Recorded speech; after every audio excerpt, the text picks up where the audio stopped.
No way!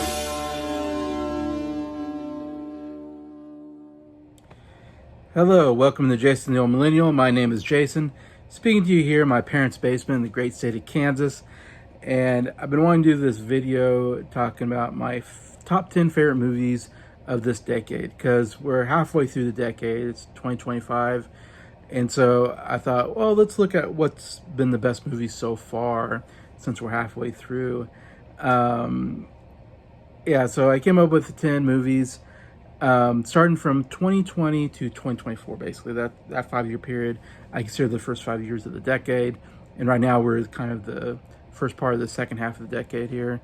And so yeah, I was going through movies that I really love. In fact, most of these movies I have on DVD or Blu-ray. In fact, there's only 2 movies I don't have in my collection right now. Unfortunately, they're all in boxes, so I can't show them, but I'll tell you what I have here. But I was going through my list, of like because I do have top 10 favorite movies every year. Doing that last, since I've done this channel. I started the channel in 2021, so I just started this decade basically. And going through, I kind of went with the movies that I really love to watch over and over again. These are my personal favorite movies. They're not necessarily the movies that got the best critical reviews or won Oscars, but these are movies I found myself going, you know what? If I had to choose what movies I would want to watch again, these are the ones I can just go and watch over and again, have a lot of fun with. So there are some movies I really liked from this decade, and I'll talk about my honorable mentions here during this whole thing. But there are movies I really liked, but I found that there's some that are very overly dramatic and very dark subject matter, very hard to watch type movies. And so some of those I didn't put in my top 10, even though I really like them. I think they're really well done, really well acted, really told, a lot of them true stories, and a lot of them, very dramatic and sometimes a little heartbreaking. And so I found myself going, I don't think I want to go back to some of those movies again. So yeah, I went with the movies I know I'm going to be watching over and again from years to come. So that's where I come up with my top 10 favorite movies of the decade. All right, so saying that, let's get to my number 10. Number 10 favorite movie of the decade has been Weird: The Al Yankovic Story.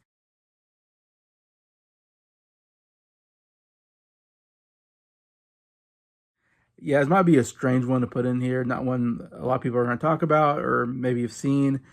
I'm a big fan of Weird Al Yankovic music, and so this definitely intrigued me when I heard that this was coming out. And it was on Roku channel, so if you have a Roku, you can just watch it on Roku for free, which was interesting. I do have the DVD I found at Walmart, and I've watched the audio commentary with Weird Al Yankovic himself, which is a really great commentary. But yeah, this was such a funny, interesting idea for a music biopic, where Weird Al Yankovic, again, there's music biopics such a popular genre, and so we get one of a very famous artist that is known for making parody movies. So what do we get out of a music biopic of an artist who makes parody songs? We get, to me, one of the most brilliant parody movies that I've ever seen.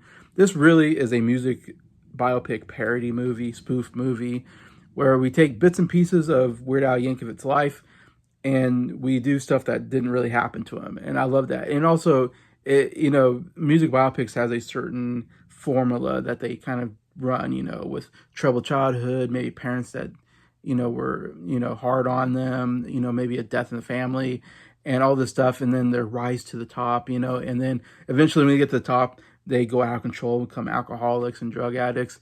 And none of this really happened with Weird Al Yankovic, but it happens in the story because it kind of follows that music biopic formula. And that's what's so funny about it, because it's overly dramatic at times, kind of a wink to the audience that, this didn't really happen, but we know this is what usually happens in biopics. Absolutely hilarious. So it's a biopic that's not true at all. where most of everything did not happen, like his dad being a blue collar worker that worked at the factory and didn't, support, Weird Al as a accordion player and a musician, and then him rising top, trying to get his dad's respect. The whole thing that we always see, and then that rise to top is so stereotypical. Then they eventually do get a relationship back in the end of the movie. They finally bond again, and you also get this love interest with Madonna, which he never had a love affair with Madonna, but we get Madonna as his girlfriend, and then he eventually becomes, kind of an out of control alcoholic, which never happened. And then there's this whole part in the movie that was way off left field where Madonna gets kidnapped by drug lords, cartel in like Colombia, and it becomes an action movie where he has to go save her and shoot up the cart. Yeah, it's really weird and out there, but yeah, it just plays into how absurd this movie is. But yeah, really great spoof movie here with Weird the Al Yankovic story. One I love watching over and over again. Number 9, I've got Deadpool and Wolverine.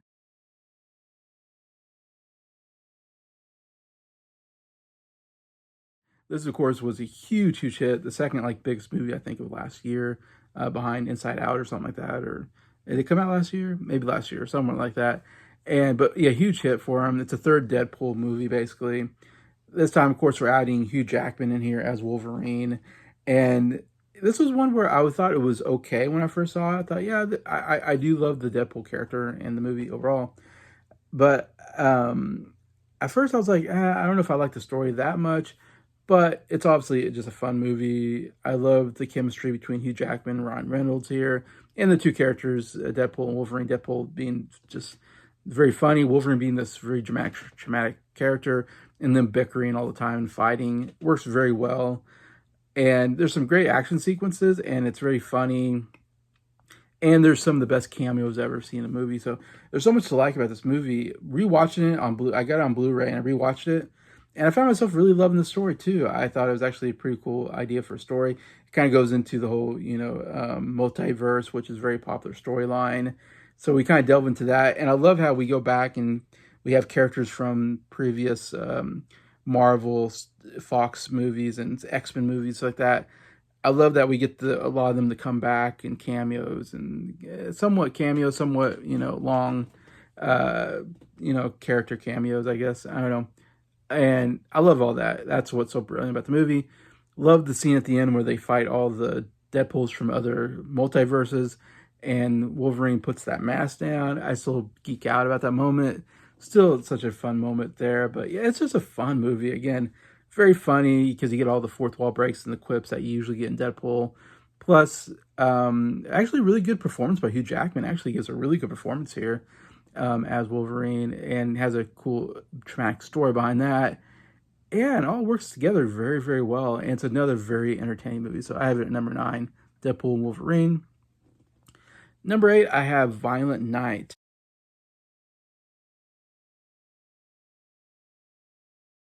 A movie about Santa Claus who helps out a family who's held hostage in their mansion and ends up killing them very violently. So it's a very interesting take on Santa Claus, who's a very jolly, character.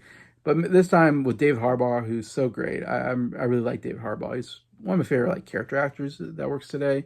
Seems like anytime he does something, I'm a big fan of it. And he's so good at Santa Claus here in this movie.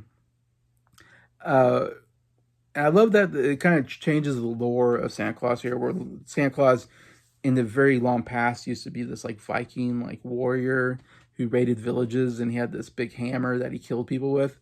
And then he magically becomes Santa Claus. We don't know the whole lore, but it's an interesting take. So now when he gets to a point that he can use some of his knowledge of, being a violent Viking warrior, he now uses that to kill these bad guys very violently to save his family. So he's doing a good thing, but he's doing it very violently. And the violence is over the top and fun. It's just the blood splatter. It's a lot of fun. I enjoyed all the violence of it, and it's very funny too. And I love the little quips. Santa Claus is coming to town.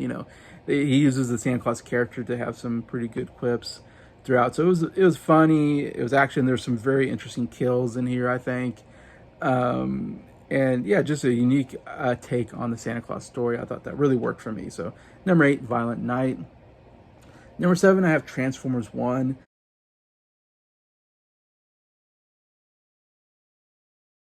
One of 3 anime movies I have on my list, and this just came out last year. And boy, I had no expectations for this movie, and it blew me away how good it was. And we've seen so many Transformer movies, live action, that I was like, really, another Transformers movie? Do I need another one? Well, this takes the whole story and changes it, and actually does a really good job showing like the lore of the Transformers in such a good storytelling, I think, and goes in ways that I wasn't expecting. And it's interesting. You do the whole, you have Optimus Prime and Megatron, but before they were Transformers and they were friends, and what an interesting take. And then the whole lore of like how the Transformers, like that they like look up to, actually are kind of like, I guess I'm spoiling the movie, but they're actually not the good guys like you think they are. And they find out that they can transform themselves. It's such an interesting idea, and they just need the spark or something they need a certain thing to put inside them so they can transform. So they don't transform until like halfway through the movie, and then once they do, though, it's like, oh man, what a cool storytelling idea, how like that all works, um, and how the whole world works. Good world building overall, good twists in the story. And then, of course, Optimus Prime and Megatron are going to be villain, or they're going to hate each other. They're going to be rivals. So I thought they did a good job showing how they went from best friends to rivals throughout this movie. So it's kind of an origin story of Megatron and Optimus Prime, I thought, but done very well. And the ending is so good. Oh my gosh! Like, I was like, wow, what great storytelling. It's also a very funny movie. There's so many great laughs throughout it. Michael Keegan Key, I think his name is absolutely hilarious as one of the robots. Yeah, this is a way better movie than I expected, and if you haven't seen it, I highly recommend it. It's one of the best anime movies I've seen in a while. So Transformers 1 here at number 7, the best Transformers movie ever made, in my opinion. Number 6, we got Spider-Man Across the Universe.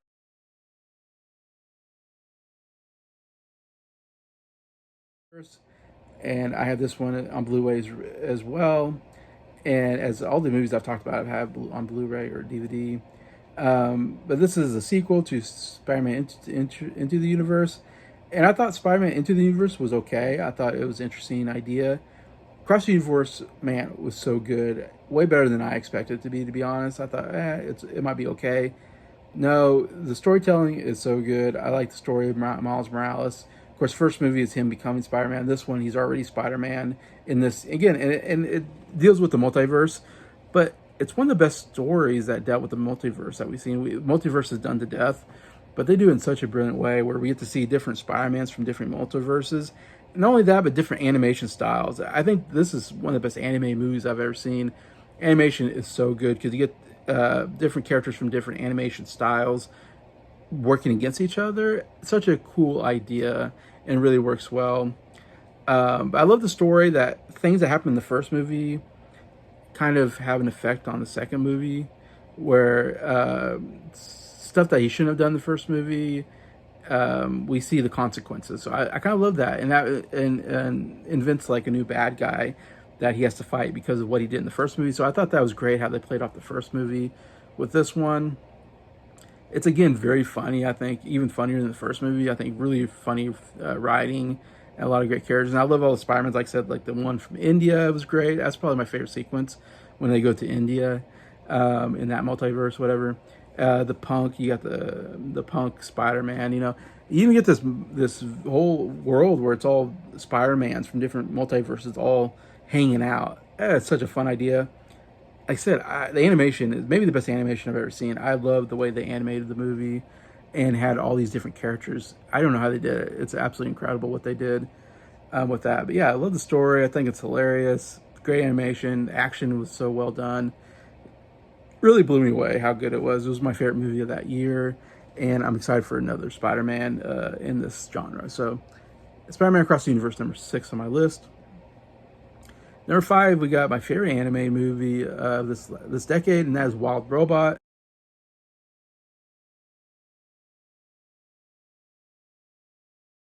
which was like my second favorite movie from last year. Yeah, DreamWorks movie, one of the best DreamWorks movie, and they have a lot of good movies in their list. I really love the animation style that DreamWorks has been doing lately, starting with like Puss in Boots: The Last Wish, and this one, and there might have been some other ones, but I love the way they're styling these movies. It's just a little slightly different animation style that really works well. I like the story of this robot Roz, whose whole is created to serve humans, but crash lands on this island that there's no humans, only animals, and it has to figure out what its purpose is when there's no humans to serve, and kind of figures out how to has missions. It has to have like a mission that has to accomplish. So, but it does have a mission with this little duckling, whatever, who's lost his parents, and now it's decided that it's going to raise it and make sure it knows how to fly. When they have to fly south for the winter or whatever. So that's his whole. Most of the movie is the relationship that it has, like a mother relationship to this duckling, which is great. It's cute, it's fun, all that. And a lot of funny characters in this movie. It's another movie that I laughed out loud. But I really like the story, and I really like Roz as a character because she's a robot who doesn't know anything, very naive, and is learning things for the first time, kind of about this world. And just love how, and the relationship she has with the other animals actually really goes to a really cool place at the end that I didn't see it coming. Again, it's a great anime movie, great story, very funny. Also has some of the best emotional moments too out of any anime movie I've seen. So yeah, love this movie, Wild Robot, here at number 5. Number 4, I have a music biopic. I talked about a music biopic spoof, and this is my favorite music biopic of all time now, and that is A Complete Unknown.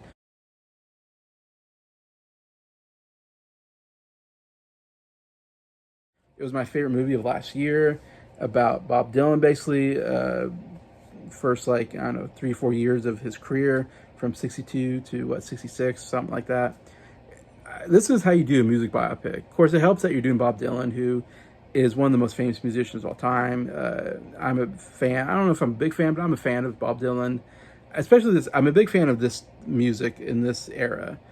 The 62 to 66, that's my favorite era of Bob Dylan. And I love how this movie this is how you do a music biopic, where you just pick a period of time that they really made an impact. And Bob Dylan's so good because he really revolutionized music, with folk music and folk rock. He really did some things that were different and new, and made such a big impact that we needed a story like this, I think. And I think they do such a good job of showing how he impacted the music industry so well. And it's such a great performance by everybody, but especially Timothée Chalamet. I thought should have won the Oscar. He so looks and sounds like Bob Dylan. I was so impressed with this performance here. And yeah, I just love that it shows this, him from being a nobody, a complete unknown, as it says, to being one of the most famous musicians within a 3-4 year span. It's so interesting to see how the character changes because of that. Is also very interesting. Look, and then what makes the movie is the music performances are so good. And I know a lot of the actors and actresses are, I think, playing their own instruments, singing their own music. They do such a good job, and the sound design is so good. Like, every time they're in concert singing a song, I'm like, wow, this sounds like I'm really there at the concert. I thought they did such a good job. So yeah, great music biopic here. Number 4, A Complete Unknown. Number 3, I have Bullet Train, which I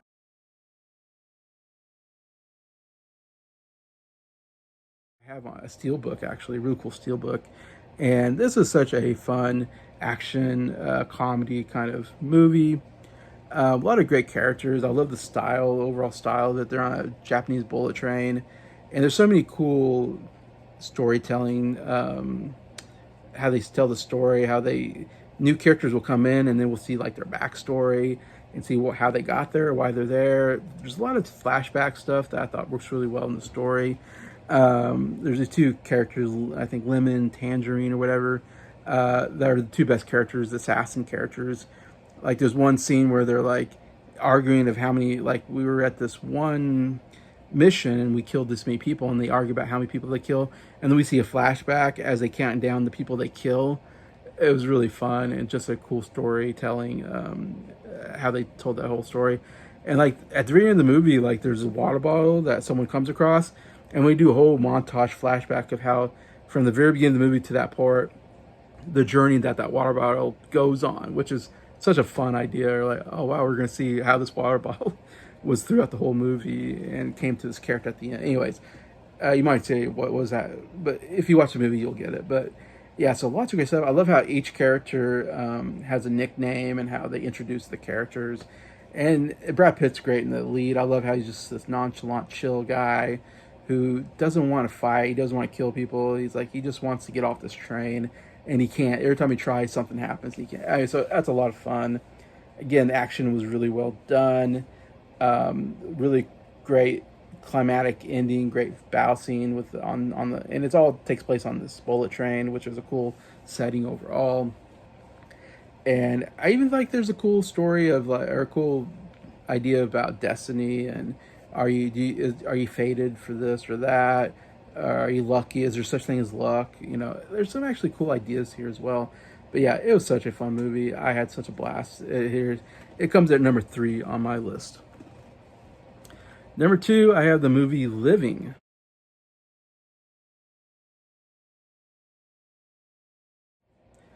This is like the only drama. As you see my list, it's mostly action movies and comedies.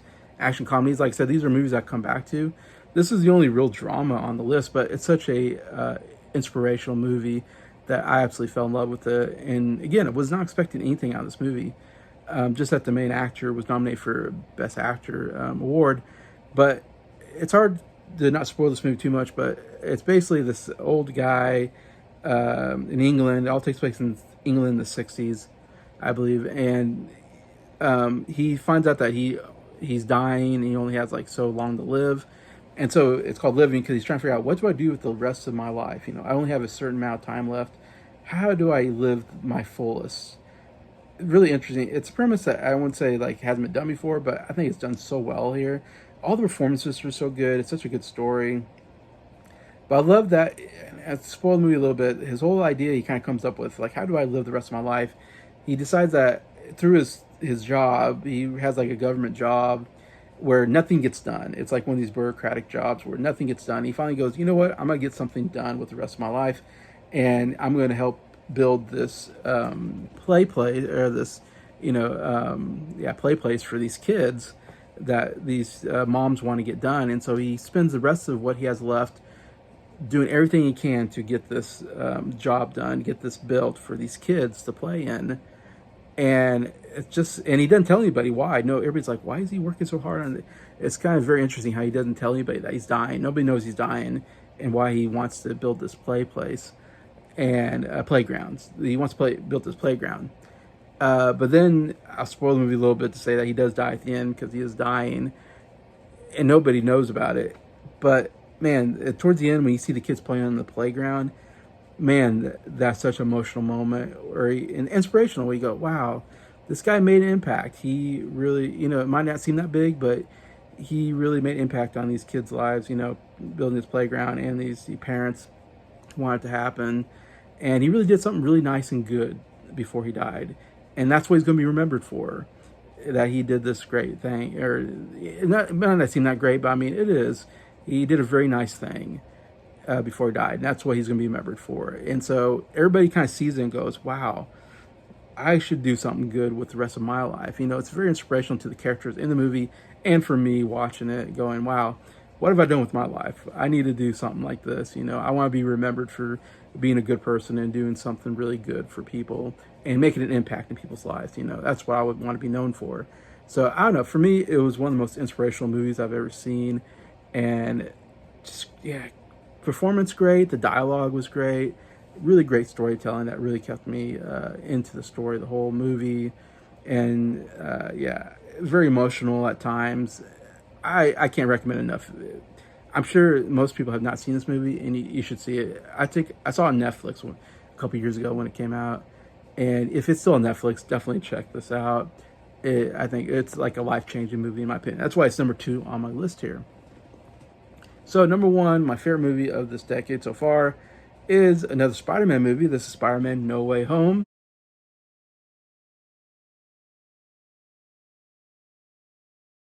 This is the third of the MCU Spider-Man movies with Tom Holland. Funny thing is, I'm not a fan of the first two. I think they're kind of boring. I don't know. I wasn't crazy about the story or the action. This movie, though, again, this something I've never seen before in a movie, and it deals with the multiverse. I really love how they go back and they get Andrew Garfield and Tobey Maguire, Spider-Man's from other Spider-Man that's not connected to this Spider-Man universe, and bring them all together in one movie. What a brilliant idea! That's my favorite part of the movie, is just those three getting together. It's like, oh my gosh, these three different Spider-Mans from three different series. I love that. That's such a cool idea. And they work so well together as characters as well. Not only that, but bring back the villains. I love seeing the villains from the previous movies as well working together. Especially Willem Dafoe, man. What a good villain, this character, the Green Goblin. I think much better in this movie than he was in the first movie, in my opinion. And Dafoe gives such a great, to me, one of the best villain characters I've ever seen in a superhero movie. Willem Dafoe just knocks it out of the park. And what a cool story idea, bringing back, accidentally bringing back these characters from other universes. And now we got to get them back to their universes or whatever. I think overall, a really cool story idea. The movie, the action is so good. Some great action sequences. Very funny. I laughed out loud so many times, especially with the three Spider-Mans together. Some of the most laugh-out moments of all time. Also, I shed some tears. I got definitely some moments I cried or got very sad. Very emotional, way more emotional than I expected, especially Andrew Garfield, his storyline, because he didn't get a third movie. He only got two movies. They canceled him or they canceled the third movie because they started the MCU. So he never got an ending to his story.